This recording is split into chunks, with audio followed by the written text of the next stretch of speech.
We are in this series about making room in our lives, specifically about preparing, getting ready for God to work. This is something God started to talk to us as a staff about toward the end of last year. I said, I just really feel like we need to focus on, as a church, as individuals, getting healthy. And I don't just mean physically. I mean spiritually. I mean emotionally, relationally, all of these things. We need to do something. And so we've set aside this time at the beginning of the year for 21 days of prayer and fasting. This is day 8. If you're with us, if you haven't grabbed a prayer guide, there's still some available out in the lobby. Grab one of those before you leave. But also on all of our social media, we're sharing a video or a thought or something each day to kind of help connect us in that. But we're going to come together on February the 2nd for communion, and we'll break our fast collectively together, whether you've been doing a dietary fast or maybe a soul fast, giving up technology or something like that for the 21 days. We'll break those fasts together on February 2nd here. And so we began this series with this passage from 2 Corinthians 4 that I'm going to read to you. It's verses 8 through 10. It says, "One day Elisha went to Shunem. A prominent woman who lived there persuaded him to eat some food. So whenever he passed by, he stopped there to eat. Then she said to her husband, 'I know that the one who often passes by here is a holy man of God. So let's make a small walled-in upper room and put a bed, a table, a chair, and a lamp there for him. Whenever he comes, he can stay there.'" So she literally made a room in her house, in her life, for the man of God. She made a space for God to be able to work. You look at the things that she put there. She put a table, a chair, and a lamp, but she also put a bed there. And it says in verse 11, one day he came there and stopped at the upstairs room to lie down. He came there to rest. And so today I want us to look at making room for rest. And this may not be what you think it is. I'm guessing there may be a little bit more to it than you've considered. Let me share a few things with you. One is that studies show that 68% of Americans have trouble sleeping at least one night a week. For some of you, it's more than one night. Another study said that 39% admit to having fallen asleep in public in the last 30 days. It's not in there, but most of those were Sunday morning, either 9:15-ish or 10:45-ish. Yes, I do see you when you fall asleep. I don't judge you. I don't. At least not outwardly. I just do it in my heart like a good Baptist. 63% say they use some sort of a sleep aid regularly, whether that's a prescription or something over the counter, to be able to fall asleep. How about this? A recent report from the U.S. Travel Association showed that 52% of Americans left unused vacation days on the table. A total of over 212 million unused vacation days in the last year. That's a lot of time not used. The thing is that we have a problem with rest. It's because our lives are out of balance. So what I want to do this morning is I want to give you some biblical points on making room for rest, but I also want to give you some questions that you can ask yourself, some like diagnostic questions. So I'm going to give you 6 questions that are going to be woven through this, and then 3 truths. So I'm going to start with a question. How about this? What if my ability to rest determined the degree to which God could work in and through my life? What if the limit on how much God can do in your life is about how much room you make for rest? And that's not normally how we think about that. When we think work, that's the opposite of rest. But we have to make room for the work by making room for rest. The fruit of the Spirit, Galatians 5:22 and 23, but the fruit of the Spirit is love, joy, peace, patience, kindness, goodness, faithfulness, gentleness, and self-control. The law is not against such things. This is a work of the Spirit of God in us. So I'll tell you, every year, you don't need to set a resolution to be more patient this year or to be more kind. If anything, you decide I need to be more full of the Spirit of God, because when you're full of the Spirit, the fruit of the Spirit will be seen in your life.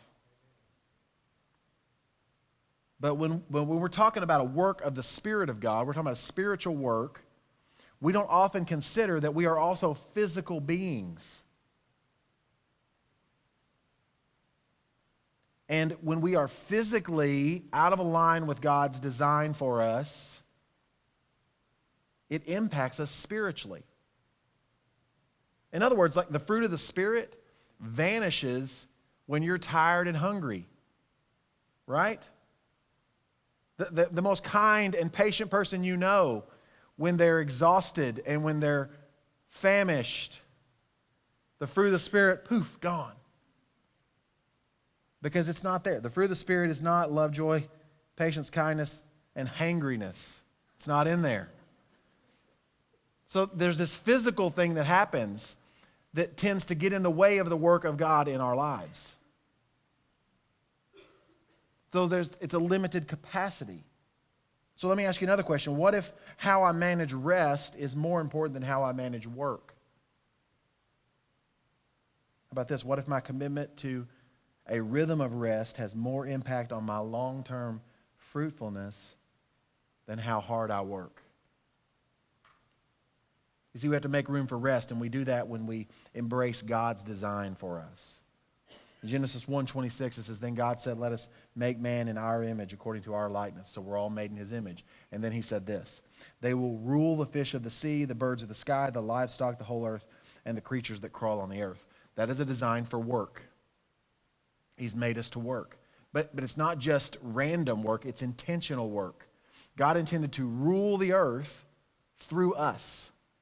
Let's make them in our image with this work to do. And it's not just there. We see it also in our redemption through Jesus Christ. 2 Corinthians 5:20, "Therefore we are ambassadors for Christ," representatives, "making his appeal through us. We plead on Christ's behalf, be reconciled to God." This is God's design. He had a work to be done that he would do through us. The first was physical labor. You're going to rule the earth, the fish of the sea, the plants, everything. But then there's also a spiritual work. This is God's appeal to be reconciled to him made through us. That's God's design. We're his ambassadors. We're his representatives in person and in our purpose, in our work and in the purpose for our work. Made in the image of God, designed to work within God-given parameters. Question 4, what if the condition of my life tomorrow was dependent upon how I rested today? My physical health, my relationships, even the career that I pursue. And just so I'm clear, none of this is an excuse to be lazy. It's not. We should have a Christ-honoring work ethic, Colossians 3:23. "Whatever you do, do it from the heart as something done for the Lord and not for people, knowing that you will receive the reward of an inheritance from the Lord. You serve the Lord Christ." We should be fully committed to whatever we say yes to. If we agree to it, if we commit to it, we should do it from the heart as something done for the Lord. But we can't do that if we say yes to too many things, even if they're good things. This is about understanding God's design for our lives and for our time, which leads to the next point. If the first one is I make room by embracing God's design, the second one is I make room for rest when I follow God's example. Genesis 2. "So the heavens and the earth and everything in them were completed. On the seventh day, God had completed his work that he had done, and he rested on the seventh day from all his work that he had done. God blessed the seventh day and declared it holy, for on it he rested from all his work of creation." God set the example. It was his intent that we follow that example, that we not only work, but we rest.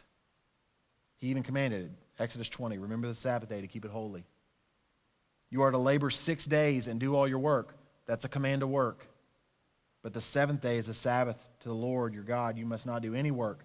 You, your son or daughter, your male or female servant, your livestock, or the resident alien who is within your city gates. For the Lord made the heavens and the earth, the sea, and everything in them in 6 days. Then he rested. Therefore the Lord blessed the Sabbath day and declared it holy." That last little part there, he's basically saying this. If God can create everything in 6 days, whatever it is you have to get done, 6 days is enough. You must rest. He set this example. But not only that, he laid it out and hardwired it into the creative order that we should rest. We have a 24-hour day. It's based on the earth rotating on its axis. It's just hardwired in. We can't change that.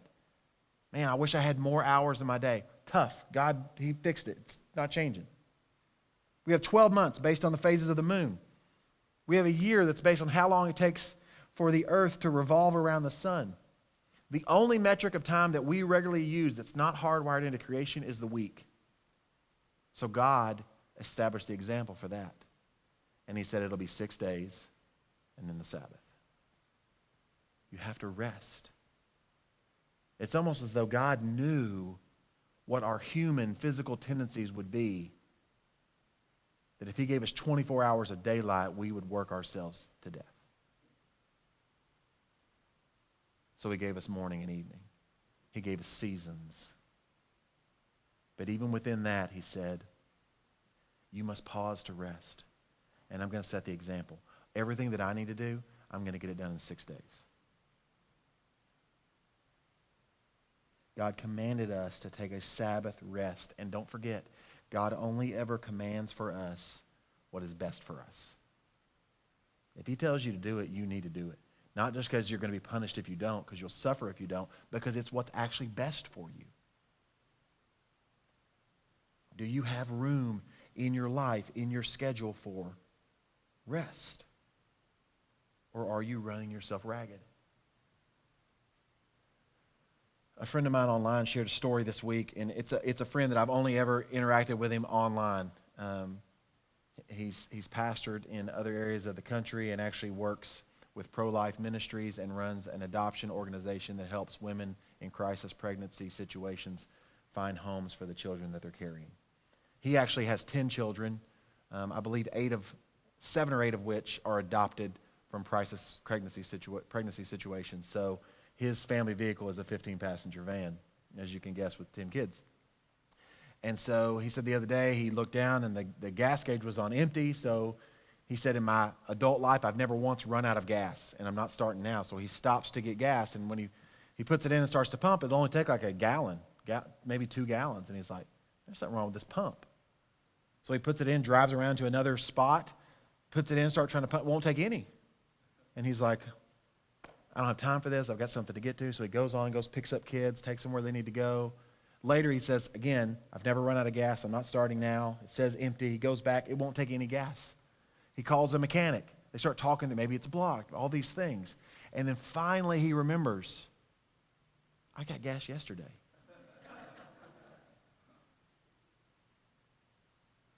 The gauge is broken. It's broken on empty. Now, if your gas gauge is going to break, you want it to break on empty and not full, right? And he said, I kept thinking, man, people that run out of gas, there's a gauge right there on the dash. What are you doing? But the thing is that in your life, there is no gauge on the dashboard of your life. And for many of us, if it was, we would think that it's always on full. But it is not. And if we don't pause to rest, we're going to be living a life that has a gas gauge that's broken on full. And we won't know we're empty until we come to a crashing halt. I grew up in church. You guys, if you've been around long, you know that. My whole life I've been in church. And I remember always hearing pastors and even people would say, man, I got to get back here on Wednesday night or Sunday morning. I can't wait to recharge my batteries. I got to get recharged. I remember as an adult, one time I heard somebody say that, and it's just like God told me. And I don't know if God told me or if it was just something in my brain, but I was like, we don't run on batteries. That's not anywhere in Scripture.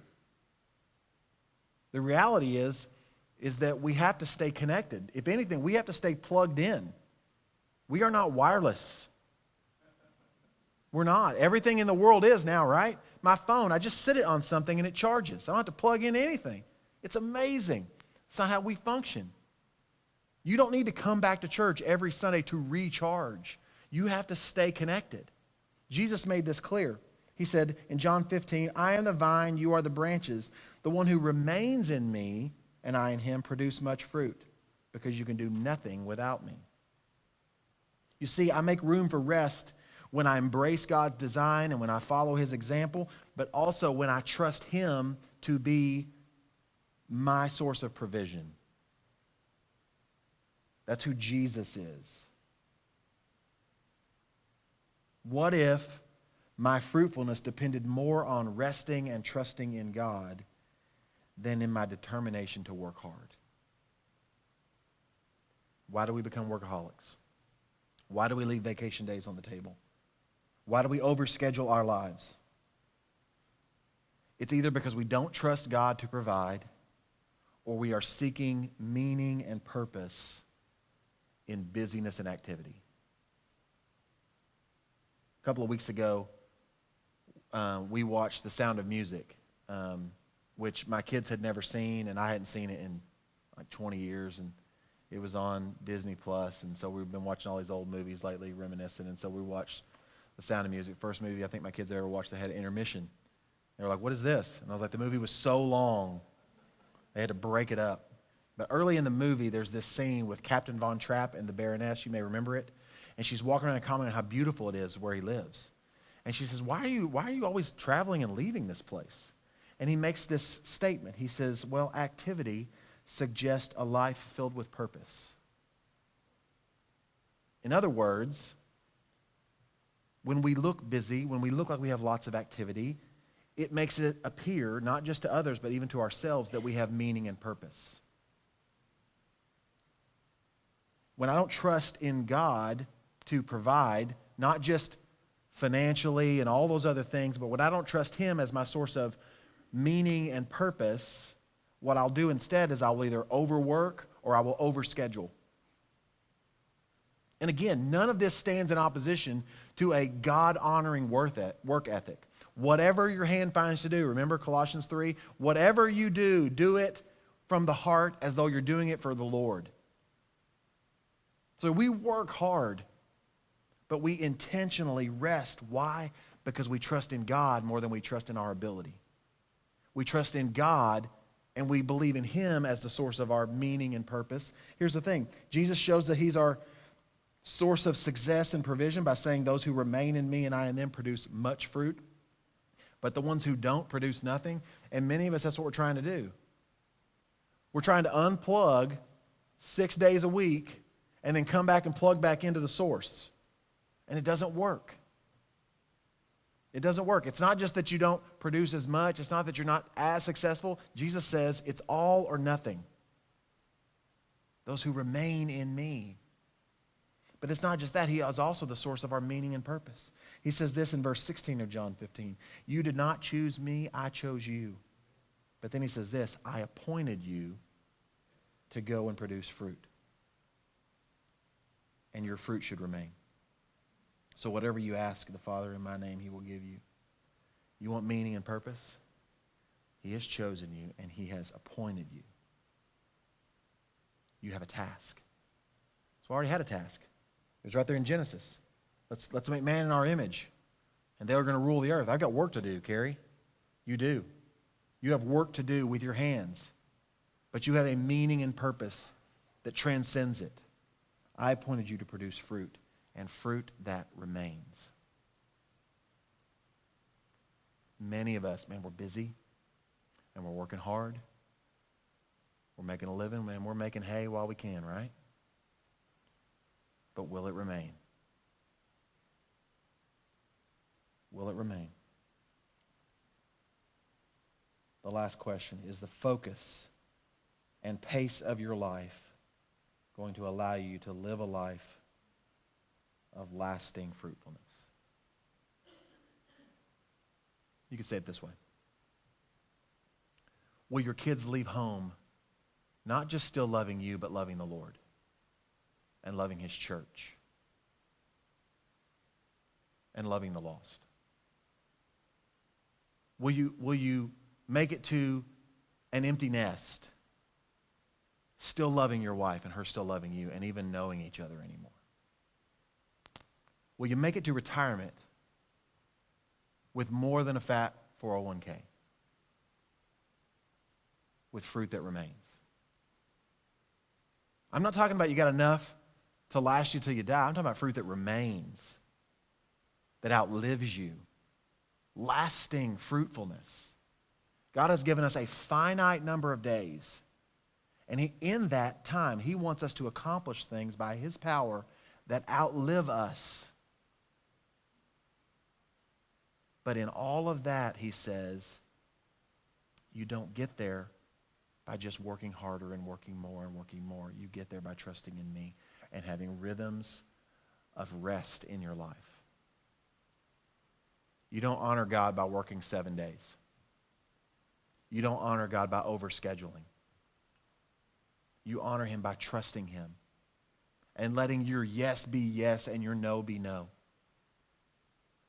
Trust me, as a staff, we set up things. We just kicked off Financial Peace University. It's a 9-week study. We got just under 100 people going through it all at the same time. It's really exciting that these people are trying to get their finances in order and lined up with God's word. That's what it's all about, okay? But we also know that for some of you, when we said this is a 9-week class, you were like, 9 weeks? I got to come every week for 9 weeks because you can't remember the last time that you signed up for something and came all however many weeks it was. You got a 4-week option? You got a 3-week option? So we say yes to things and we don't follow through. Or even worse, we get very non-committal. Well, I don't want to say yes because I don't know if I'll actually be able to do it. And we try to make that holy. Do what the Lord tells you to do, but understand this. He also says this, come to me, all you who labor and are heavy laden. You're working in the wrong way. You're working too much.